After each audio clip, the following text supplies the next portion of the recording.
আসসালামু আলাইকুম। আহনাপের রান্নাঘরে আপনাদের সবাইকে স্বাগতম। আমি আজকে আপনাদের সবার মাঝে নতুন একটি রেসিপি নিয়ে হাজির হয়েছি। আশা করি আমার রেসিপিটা আপনাদের কাছে ভালো লাগবে। আমি আজকে আপনাদের করে দেখাবো বেগুন, আলু আর শোলাপাতা মাছ দিয়ে সহজ সিম্পল রেসিপি। মজাদার এই রেসিপিটা আপনারা অল্প সময়ে বাসায় করে নিতে পারবেন। প্রথমে আমি আলুগুলো কেটে নেব। বেশি মোটা করে কেটে নেব না, চিকনও করে কেটে নেব না, মিডিয়াম রেখে আলুগুলো কেটে নেব। এইভাবে আমি সব কয়টা আলু কেটে নিব। আলুর মতো করে আমি সেমভাবে বেগুনটাও কেটে নিব। আমার সবগুলো কেটে নেওয়া হয়ে গিয়েছে। আমি এবার কিছুটা পানি নিয়ে ভালোভাবে ধুয়ে নিব। যেহেতু আমি নতুন আলু নিয়েছি, নতুন আলুতে অনেকটা বালি থাকে, এছাড়াও অনেক কষ থাকে, এজন্য ফার্স্টে আমি আলুগুলো ভালোভাবে ধুয়ে নিয়েছি। তারপরেও আমি কয়েকবার পানি চেঞ্জ করে ধুয়ে নিয়েছি। আমি এখানে শোলাপাতা মাছ নিয়েছি। এই সাথে নিয়েছি 1.5 চামচ রসুন বাটা, 1.5 চামচ পেঁয়াজ বাটা, 1.5 চামচ জিরা বাটা, 12-13টা মরিচ কেটে নিয়েছি। এই সাথে বড় সাইজের 3টা পেঁয়াজ কুচি নিয়েছি আর কিছুটা ধনেপাতা নিয়েছি। 1 চামচ করে মরিচ, হলুদ আর ধনিয়া গুঁড়া নিয়েছি। এই সাথে স্বাদ অনুযায়ী লবণ নিয়েছি আর পরিমাণ মতো তেল নিয়েছি। এখানে আমি পেঁয়াজ কুচি নিব, এই সাথে মরিচের ফালিগুলো নিয়ে নিব। বাটা মশলাগুলো একে একে দিয়ে দিব। স্বাদ অনুযায়ী লবণ দিয়ে দিব। এই সাথে হলুদের গুঁড়া, মরিচের গুঁড়া আর ধনিয়া গুঁড়া দিয়ে দিব।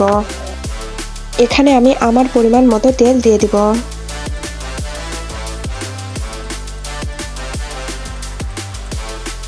একে একে আমি সব উপকরণগুলো হাত দিয়ে ভালোভাবে মেখে নিব, যাতে একসঙ্গে সবগুলো উপকরণ মিক্সড হয়ে যায়।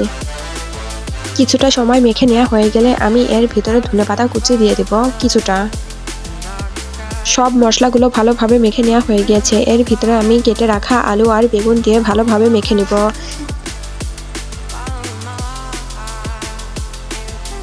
আমার খুব ভালোভাবে মেখে নেওয়া হয়ে গেছে। এবার আমি মাছগুলো দিয়ে দিব। আমি মাছগুলো সব একসঙ্গে মেখে নিয়ে রান্নাটা করব। আবার মাছগুলো মশলা মেখে কিছুক্ষণ রেখে দেওয়ার পরে বলকের উপরে দিলেও হবে। এবার আমি পরিমাণ মতো পানি দিয়ে দিব। যেহেতু আমি বেগুন রান্না করছি, এই জন্য খুব বেশি পানি দেওয়ার প্রয়োজন হবে না। আবার নতুন আলু সিদ্ধ হতেও খুব বেশি সময় লাগবে না। এবার আমি চুলাইতে বসিয়ে দিব। চুলার আঁচ মিডিয়াম রেখে কিছুটা সময় আমি জাল দিয়ে নিব বলক আসা অবধি। এ পর্যায়ে আমি হালকাভাবে নেড়েচেড়ে দিব, যাতে মাছগুলো না ভেঙে যায়, এজন্য আমি সাবধানে নেড়েচেড়ে দিব। এরই মধ্যে বেগুন দিয়ে অনেকটা পানি ছেড়ে দিয়েছে, আর এই পানি দিয়েই খুব সুন্দরভাবে বেগুন আলু সিদ্ধ হয়ে যাবে।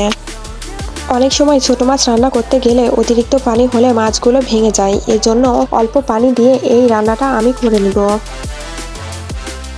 সামান্য আমি একটু নেড়েচেড়ে নিব, যাতে নিচে লেগে না যায়। কেটে রাখা বাকি ধনেপাতা কুচি আমি উপরে ছড়িয়ে দিব, যাতে ফ্লেভারটা ভালো আসে। কিছুক্ষণ পরপর সাবধানের সাথে আমি একটু নেড়েচেড়ে দিব, যাতে নিচে লেগে না যায়, এর সাথে মাছগুলো ভেঙে না যায়। আমার রান্নাটা প্রায় হয়ে গিয়েছে, আর সামান্য একটু ঝোল শুকিয়ে গেলে আমার রান্নাটা হয়ে যাবে। এই রান্নাটা অনেক মজা হয় খেতে। আপনারা চাইলে বাসায় একবার হলেও এই রান্নাটা ট্রাই করে দেখবেন কতটা মজাদার হয়। অনেক সুন্দরভাবে আলুগুলো সিদ্ধ হয়ে গিয়েছে, এই সাথে বেগুনও সিদ্ধ হয়ে গিয়েছে। আপনারা দেখতেই পাচ্ছেন মাছগুলো কিন্তু ভাঙে নাই, মাছগুলো আস্তই আছে। অনেক সময় আমরা বাসায় রান্না করতে গেলে মাছগুলো ভেঙে যায়, বিশেষ করে ছোট মাছগুলো ভেঙে যায়। আপনারা বাসায় একবার হলেও এইভাবে রান্না করে দেখবেন, মাছগুলো ভাঙবে না, অনেক সুন্দরভাবে মাছ রান্না হবে আর খেতেও অনেক মজাদার হবে। আমার রান্না হয়ে গিয়েছে, ঝোলও খুব সুন্দরভাবে শুকিয়ে গিয়েছে। এবার আমি নামিয়ে নিব। আলু, বেগুন আর শোলাপাতা মাছের হাতে মাখা চচ্চড়ি রেসিপিটা হয়ে গিয়েছে। অনেক সহজ ও সিম্পলভাবে এই রেসিপিটা আপনাদের সবার সাথে শেয়ার করলাম। অনেক মজাদার একটি রেসিপি। আপনারা বাসায় একবার হলেও এই রেসিপিটা বানিয়ে খাবেন আর সবাইকে খাওয়াবেন।